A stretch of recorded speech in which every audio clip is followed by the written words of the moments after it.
Would you go back to your college campus if everybody on campus blamed you were in somebody? I probably would not, because I am non-confrontational, but then again, I probably would not have left in the first place. This is something that the female main character in this book has to do. And what book is this we're talking about?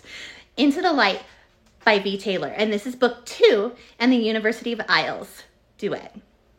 If you have not read book 1, you may want to go ahead and skedaddle out of here, because everything that happens in book 2 is based on the ending in book 1. And as careful as I am, you may be able to put 2 and 2 together and figure out the ending of book 1. And I don't want to ruin book 1 for you. So if you haven't read book 1, go ahead and just skedaddle out of here till you've read book 1.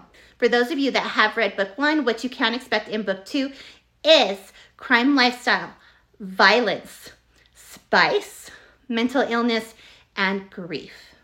Here are some of my thoughts on this book. This book is really good, and it really does move at a really quick pace. But due to the ending of book 1, I struggled through this book because I was still not ready to deal with the ending of book 1. But the author does a really great job with dealing with the grief and showing you that life does move on after death. This book has a lot of mystery as well, as there's a lot of secrets being kept. Not only are the main characters dealing with grief, but they also have to figure out in which way their loved one passed.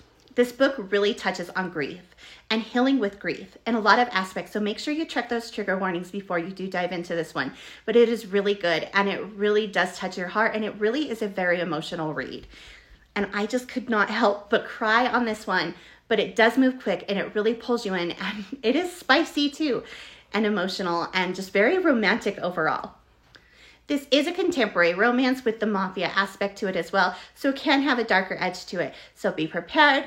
I'm going to give you a quick overview. Again, if you've read book 1, then you kind of know what you're in for.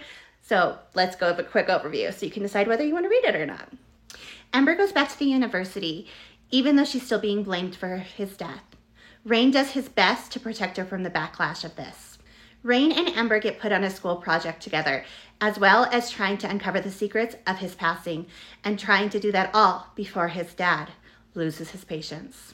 This book was spicy, emotional, with mystery. I love this one, and I think you might too.